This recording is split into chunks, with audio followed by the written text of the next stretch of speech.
Di tepi tempat tidur, Aldian hanya menatap paperback merah muda pemberian Gavin yang tergeletak di kasur dengan muram.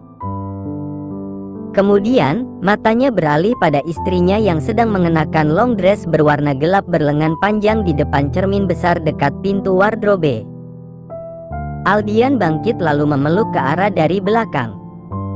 Kepalanya merunduk menyesap aroma sampo dari rambut istrinya itu. Kemudian, mengecup ceruk leher ke arah dengan perasaan keakuannya. Kalau gak inget Gavin adalah sepupuku dan dia punya banyak jasa untuk hubungan kita, aku pasti akan memilih agar kita gak usah pergi, Aldian berbisik di telinga ke arah. Aku selalu saja merasa cemburu, walaupun cuma sekadar mendengar mulutmu menyebut namanya. Ke arah menoleh, lalu mendongak, menatap Aldian yang juga tengah memandangnya. Aku emang pria pecemburu. Secemburu itulah aku, ke arah, ucap Aldian dengan wajah serius.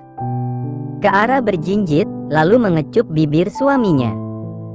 Dan aku hanya milikmu, balas ke arah meyakinkan. Hanya milikmu. Seutuhnya. Dengan helaan napas panjang, akhirnya Aldian pergi juga untuk memenuhi undangan dari Sekar dan Gavin.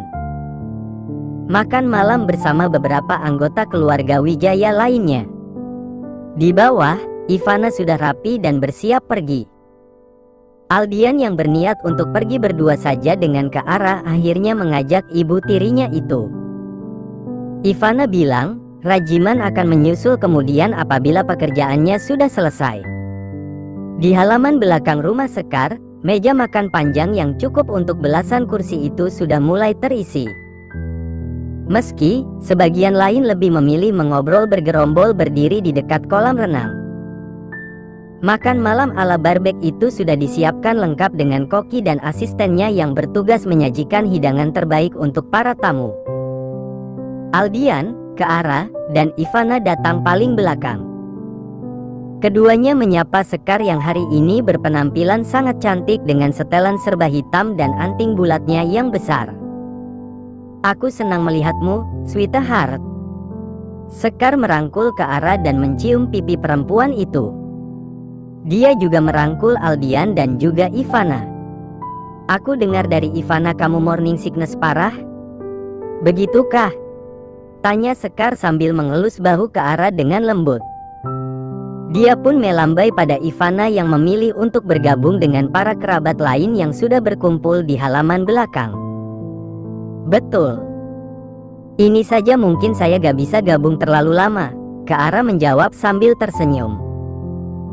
Belum begitu kuat cium bau makanan, lanjut ke arah setengah berbisik. Gak apa. Nanti kamu bisa makan atau menghabiskan waktu di balkon atas. Oh iya, sudah ketemu kekasihnya Gavin? Tanya Sekar lagi. Ke arah menggeleng dan mengatakan bahwa ia ikut berbahagia mendengar Gavin sudah memiliki kekasih. Belum sempat Sekar bicara lagi, Gavin datang dan menyapa Aldian serta ke arah. Spontan, pasangan suami istri itu menoleh. Gavin berdiri dengan seorang wanita cantik bertubuh semampai dengan mata besar di sisinya. Halo, bro. Long time no see.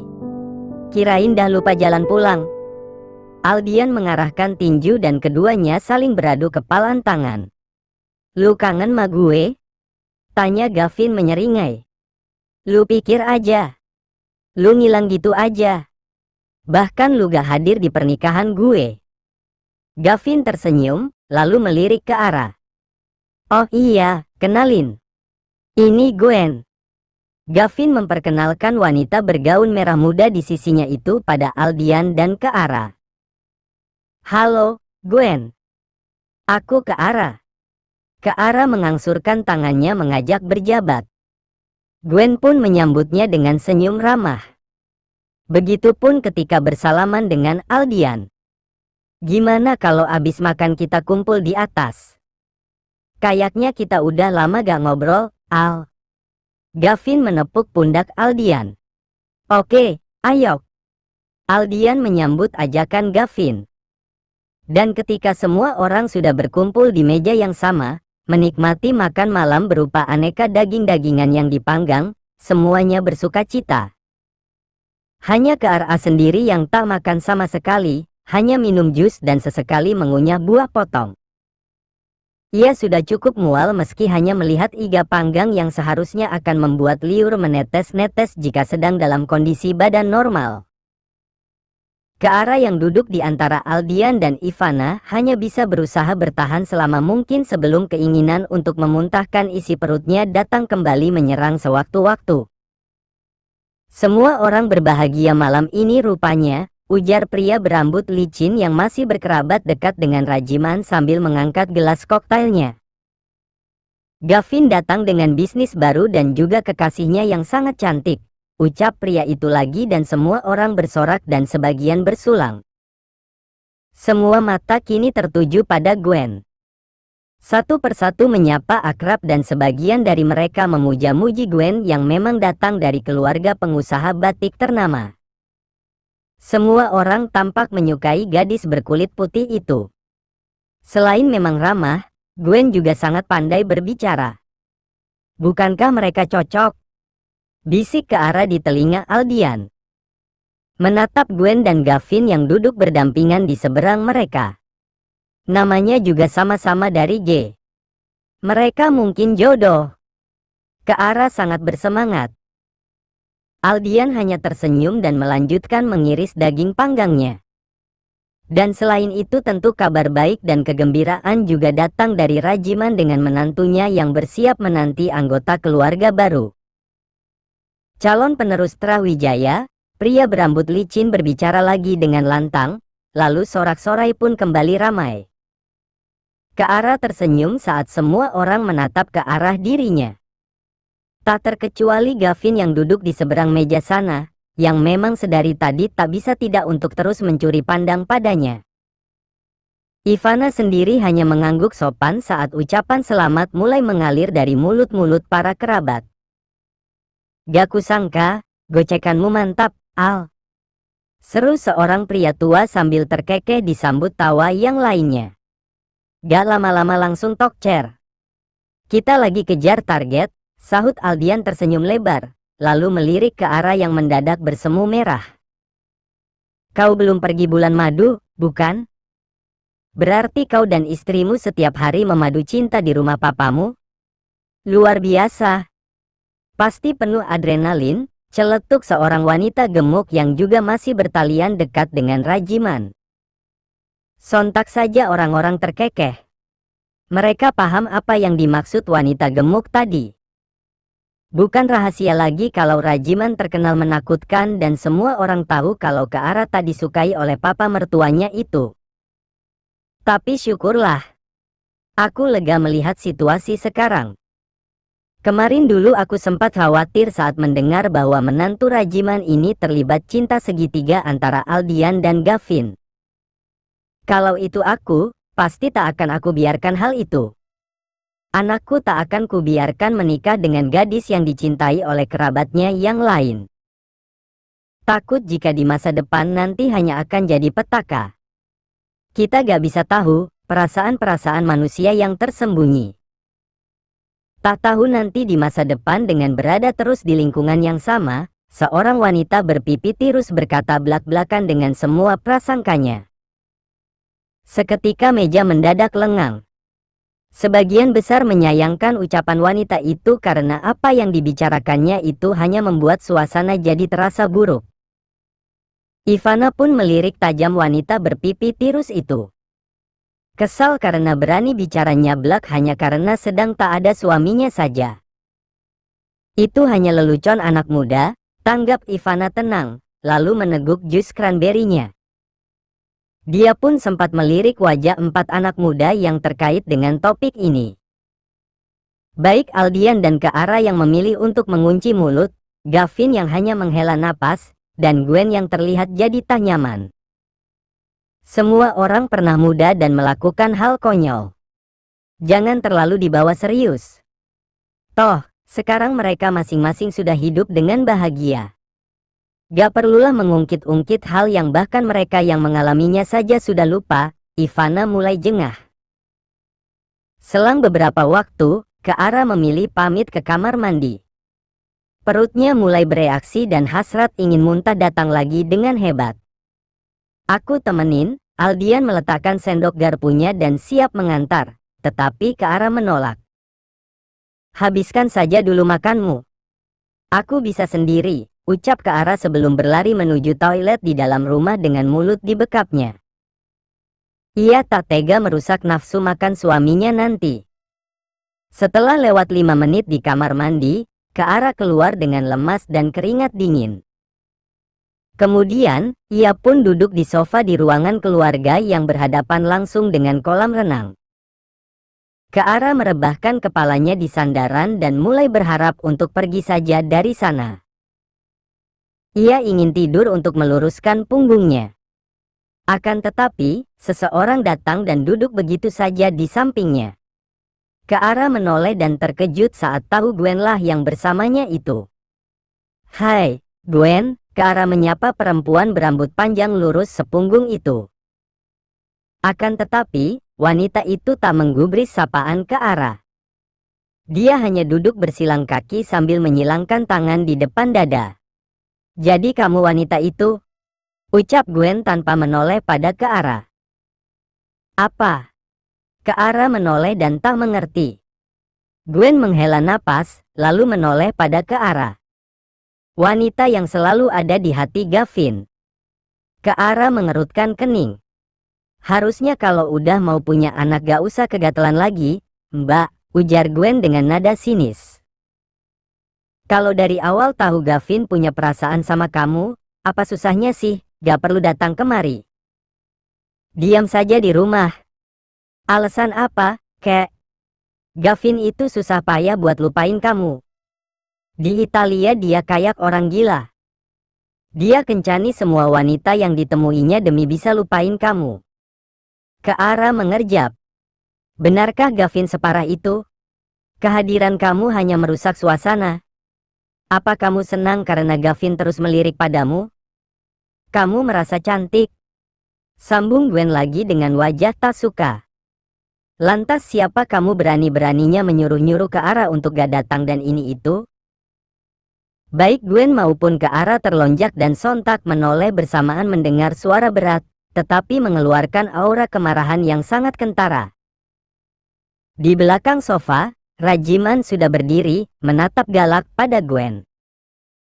Dan melihat papa mertuanya datang, entah mengapa hati Keara yang biasanya belingsatan penuh ketakutan mendadak merasa aman. "Perkara kekasihmu masih punya perasaan untuk dia, bukankah dia yang harus bertanggung jawab? Tetapi pacar kamu, dia gak punya urusan lagi dengan pacar kamu. Paham?" Rajiman menggeram-geram membuat Gwen langsung ciut nyali. Memangnya Anda siapa?" cicit Gwen memberanikan diri. "Aku papanya." "Kenapa?" bentak Rajiman melotot.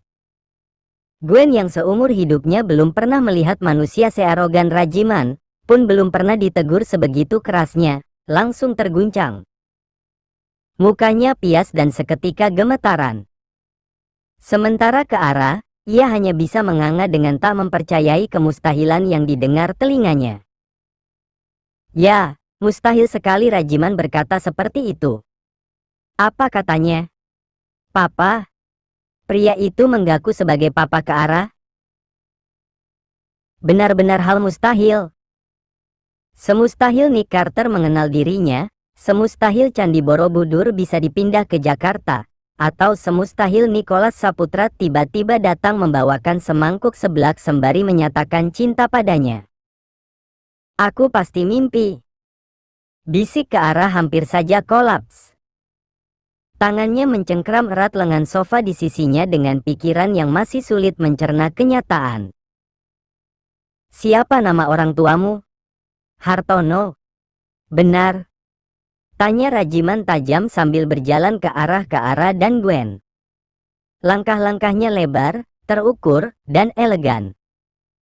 "Apa dia tahu punya putri yang bicaranya tak sopan seperti ini?" desis Rajiman menatap sadis gadis muda yang sekarang sudah hampir menangis. Sekali lagi kau menyinggung dia, bersiaplah. Aku akan menggulung usaha batik papamu. Suara Rajiman begitu datar, biasa saja dan terkesan santai, tetapi terasa sangat menyakitkan sekaligus mematikan. Dan aku gak pernah main-main.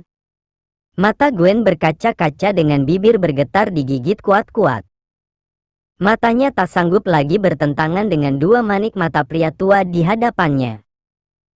Keara sendiri ikut gemetaran. Bahkan, kedua tangannya sudah tremor hebat. Gwen tiba-tiba bangkit dengan air mata terjatuh satu persatu. Dia berlari, menyingkir pergi ke kamar tempatnya menginap di lantai 2. Rahang Rajiman mengatup ketat dan berkedut. Dia belum puas menegur dan memberi pelajaran pada gadis muda tadi. Kemudian, matanya beralih menatap ke arah. Menantunya itu hanya melihat ke depan dengan pandangan kosong dan mulutnya setengah terbuka. Benar-benar seperti sudah disihir menjadi patung. "Hei, kamu!" panggil Rajiman keras. Namun, Keara masih saja bergeming. "Keara!" sebut Rajiman lugas. Keara menelan ludah susah payah. Ia kembali ke alam nyata dan mulai mempercayai seluruh panca indranya. Perlahan kepalanya mendonggak dan mendapati papa mertuanya yang berdiri menjulang itu tengah menatapnya dengan galak. "Kamu punya mulut, kan?" sembur Rajiman. "Dari dulu kamu selalu berani membalas ucapanku, kenapa sama perempuan tadi gak berani?" "Jangan diam saja. Kau punya dua tangan dan kaki. Kalau mulut kamu gak bisa balas, pakai tinju dan tendanganmu." Begitu saja gak bisa." Rajiman mencebik dengan delikan mata yang menakutkan. Namun sekarang, entah bagaimana. Bagi Keara, semua itu tak menakutinya lagi. Alih-alih ngeri, hatinya malah terasa menghangat. Kemudian, ia menatap papa mertuanya yang hendak berlalu. Dan entah apa yang ada di otaknya hingga kaki-kaki dan tangannya bergerak. Bangkit, lalu mengejar Rajiman. Keara meraih lengan pria yang selalu dilabelinya manusia paling mengerikan dan kejam itu. Keara menangis, menumpahkan air mata hingga sebagiannya menetes ke punggung tangan Rajiman. Seketika, Rajiman menarik tangannya dengan penuh rasa terkejut. Dia tak suka disentuh sembarangan orang. Namun, melihat Keara yang malah menangis kencang, pundaknya berguncang-guncang hebat dengan wajah terus menunduk membuat hatinya yang keras sedikit terenyuh. Rajiman menatap pucuk kepala Keara. Manusia yang paling tak disukainya akhir-akhir ini. Manusia yang sudah menyita banyak waktu dan pikirannya. Manusia yang sudah banyak menyebabkan masalah di hidupnya yang penuh rencana dan keteraturan. Namun begitu, Rajiman juga heran sendiri.